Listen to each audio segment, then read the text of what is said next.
Para crear el lanzapelotas, lo primero que hice fue, con ayuda de MPLAB y Proteus, crear una simulación la cual me ayudaría posteriormente a crear un prototipo utilizando el módulo PWM del PIC 18F4550 con la intención de regular la velocidad inicial con la cual serían lanzadas las pelotas para efectos del proyecto. Aquí podemos observar el funcionamiento del prototipo.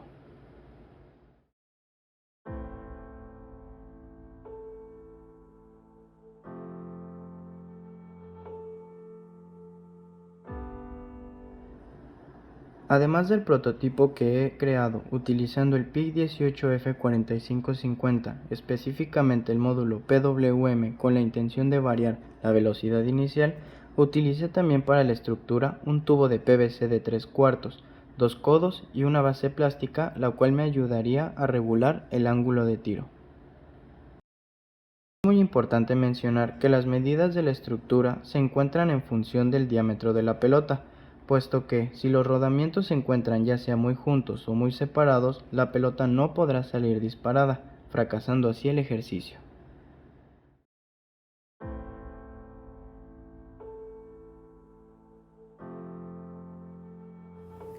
Una vez listo el lanzapelotas, vamos a analizar los datos recabados tras realizar 3 lanzamientos variando el ángulo de tiro. Lo primero que hay que saber es que para el tiro semiparabólico y parabólico, que también en algunas ocasiones lo conocemos como movimiento de un proyectil, se utilizan las siguientes fórmulas. Sin embargo, para efectos de la práctica solamente vamos a utilizar las remarcadas en amarillo.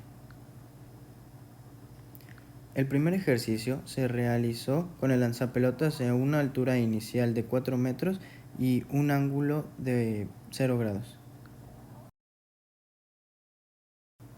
Una vez realizado el primer tiro a una altura de 4 metros con un ángulo de 0 grados, se obtuvieron los siguientes datos. Analizando el eje de las Ys, nos podemos percatar que el único dato que no se conoce es el tiempo, por lo que si nosotros despejamos el tiempo y lo calculamos, obtenemos un tiempo de 0.903 segundos. Analizando el eje de las X, el tiempo nos resulta realmente útil porque una vez que nosotros despejemos la variable de la velocidad inicial y evaluemos el tiempo en la función que nos está dando, podremos conocer la velocidad inicial, la cual es de 4.2 metros sobre segundo.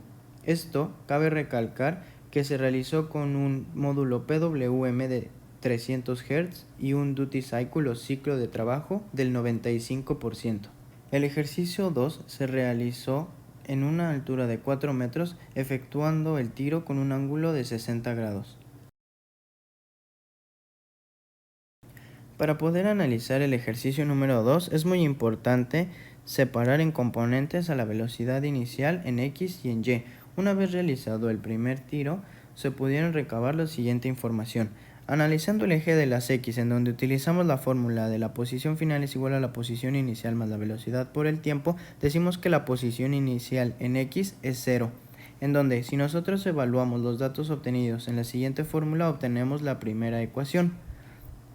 Analizando el eje de las Ys, en donde utilizamos la fórmula de la posición final es igual a la posición inicial más la velocidad inicial por la gravedad por el tiempo menos un medio de la gravedad por el tiempo al cuadrado, en donde la posición inicial en Y es igual a 0, si nosotros evaluamos los datos obtenidos en esa fórmula, obtenemos la ecuación número 2.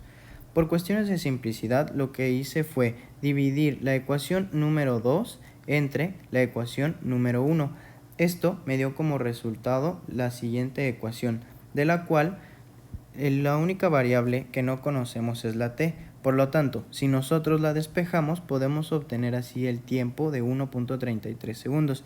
Esto resulta muy útil, pues si nosotros evaluamos el tiempo en la ecuación número 1 y despejamos a la velocidad inicial, podemos obtener que la velocidad inicial es de 4.06 metros sobre segundo al cuadrado.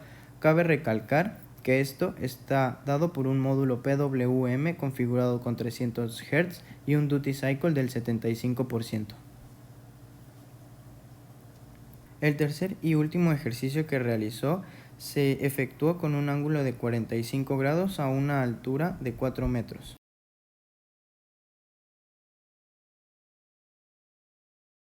Para poder analizar el ejercicio 3 es muy importante separar en los componentes de x y y a la velocidad inicial. Sin embargo, con la intención de variar un poco más el ejercicio, se modificó la posición final así como el ángulo de tiro. Una vez realizado el primer tiro, se pudieron obtener los siguientes datos. Analizando a x, en donde se utilizó la fórmula de la posición final es igual a la posición inicial más la velocidad por el tiempo, en donde la posición inicial es 0, se obtiene la ecuación número 1. Analizando el eje de las y, en donde se utiliza la fórmula de la posición final es igual a la posición inicial más la velocidad por la gravedad por el tiempo menos 1/2 de la gravedad por el tiempo al cuadrado, en donde la posición inicial en y es 0, se obtiene la ecuación número 2. En esta ocasión también se dividió la ecuación número 2 entre la ecuación número 1 con la intención de simplificar un poco más los datos. La única variable que no conocemos de esta ecuación es el tiempo, por lo tanto, si nosotros la despejamos y calculamos, obtenemos un tiempo de 1.09 segundos. Esto resulta muy útil, pues si nosotros evaluamos el tiempo en la función número 1 y despejamos a la velocidad inicial, obtenemos que la velocidad inicial es de 2.78 metros sobre segundo. Cabe recalcar que en esta ocasión el módulo PWM fue configurado con una frecuencia de 300 Hz y un duty cycle del 50%.